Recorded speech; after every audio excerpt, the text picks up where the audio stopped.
Wishing you a very happy and a vibrant day. Myself Sushmita Sahu, and today I'm going to take land, soil, water, natural vegetation, and wildlife resources. I have already taken resources in which I have discussed what is resource. See, anything which we can make which is of value and utility are resources. Now, the resources which I am going to discuss today are our natural resources, which is land, soil, water, natural vegetation, and the wildlife we have been bestowed with. So if you like my video, kindly subscribe for my channel, and with this we start with our resources, natural resources. Now let's come to our first natural resource, that is land. Now just imagine or just think of it, if you are living in plains and the people, those who are living in hills, do they have the same life or the lifestyle, or are they using the land for the very same purpose what you are using it for? So basically the use of land differ depending upon the topography of the land. When I say topography, I mean what type of land it is. We need to know if it is a area which is arid, or if it is a well irrigated area, or the land. So have that concept in mind and let's study what is land.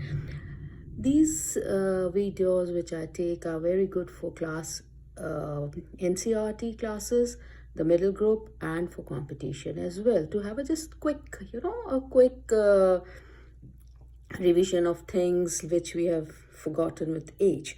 So let's come to land. Land is one of the main or the most important natural resource.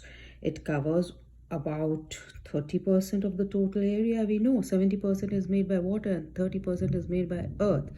The earth's surface at all parts of this small percent are not habitable. Some of the part is very densely populated, while as others are not. The uneven distribution of population in different parts of the world is mainly due to varied characters, as I have already discussed.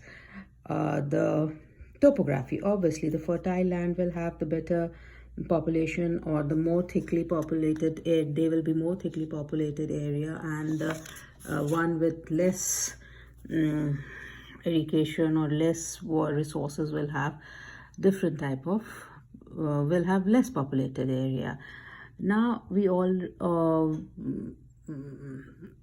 just to say that plains and river valleys are of they are suitable for agriculture, hence these areas are very densely populated. Now how do we use land? Land is used for different purposes such as agriculture, forestry, mining, building houses, roads, and setting up of industries. These are the commonly termed as land use, and there are many type. Like I said, how we will be using land, the one who's living in plains and the one who's living in hilly areas, obviously differently. They will be using the land in different manner. The use of land is determined by physical factors such as topography, soil, climate, minerals, and availability of water. Water is very necessary for human being, or for anyone, any living being, we can say. Even the animals, they need water.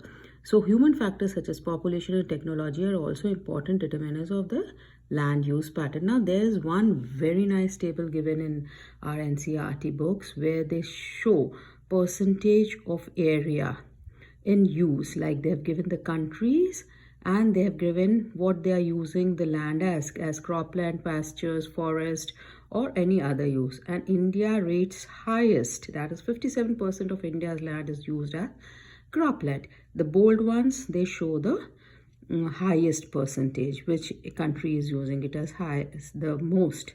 So you can see that USA is almost using as cropland 21%, pastures 26, forest 22, and other uses 21. So this way you can study this and you can come to know that where we are lacking behind or where we are much ahead.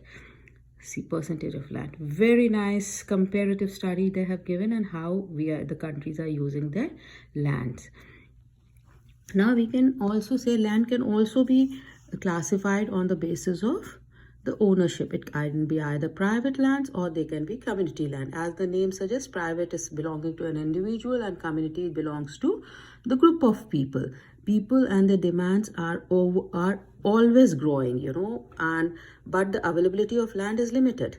The quality of land also differ from place to place. People start encroaching the common land to build up commercial areas, housing complexes in the urban areas, and to expand the agriculture land in the rural areas. Today, the change of land use patterns also reflect the cultural changes in our society. Land degradation, landslides, soil erosion, deforestation are other major threats to the environment. Now there's how we have developed. A very nice example is given. See, the first one shows us what we were years back. Just a land, and farmers are using their old means of mechanics, or you can say that they are using hull and bullock carts and the things, and the houses are made up of they are living in houses which we call as huts. Then in the second step, the technology has been introduced, and the houses have become pakka houses, and there are more development. See, in the first one we can just see 2-3 huts, and here we can see many pakka houses. And now with development of technology, there is light also, and there are flats also, and it has turned into a concrete jungle, and the forest land has become a garden.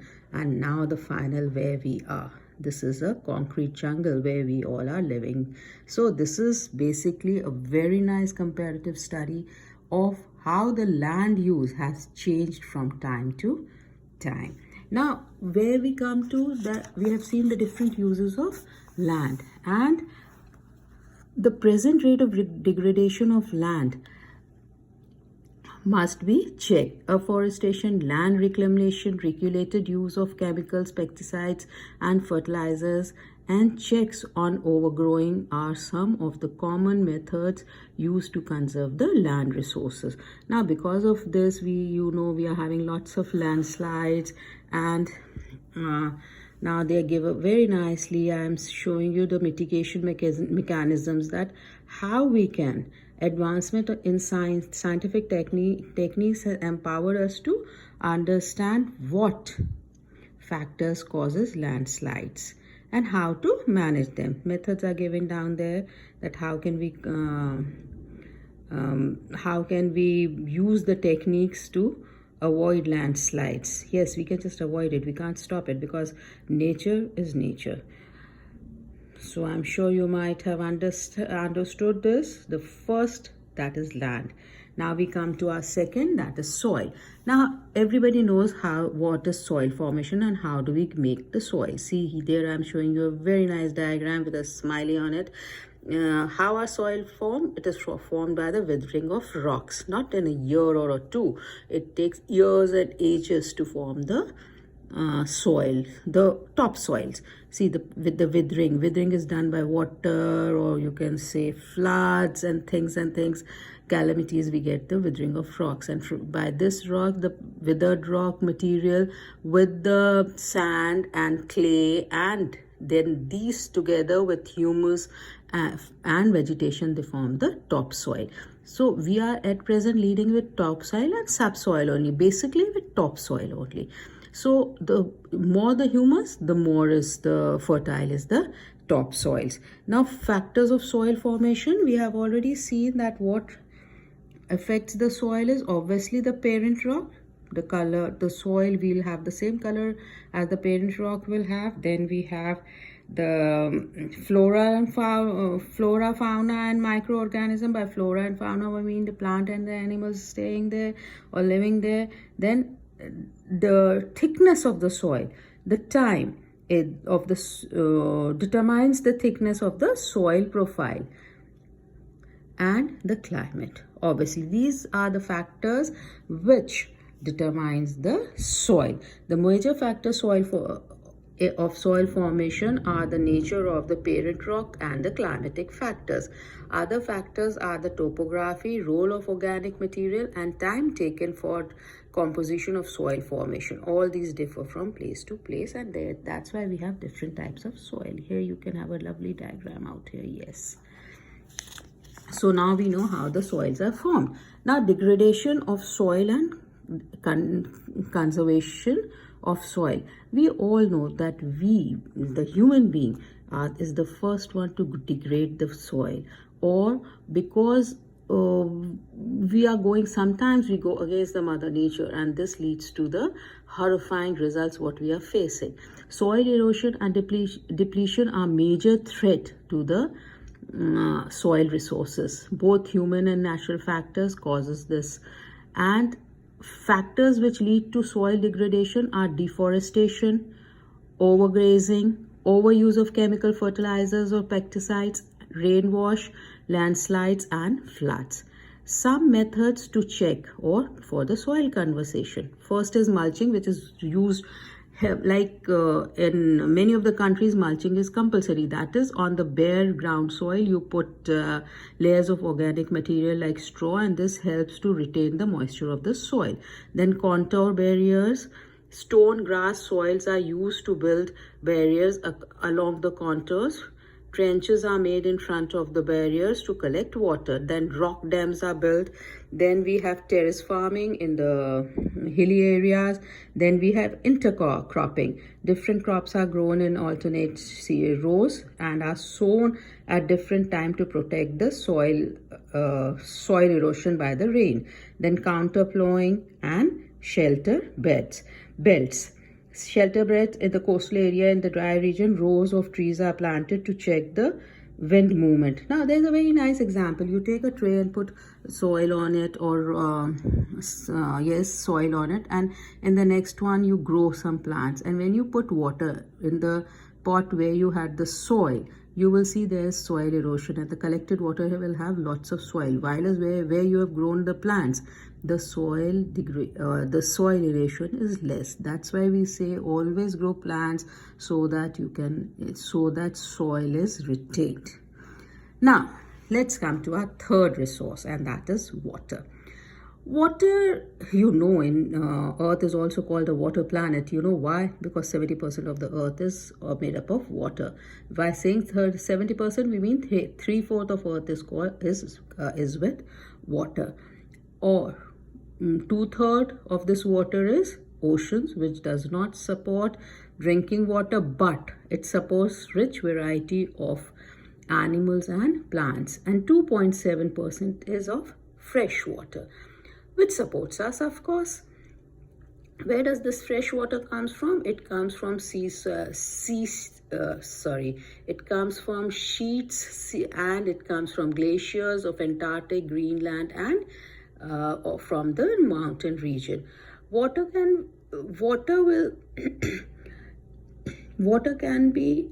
cannot be added or subtracted from the earth. That is, the water cycle is going on.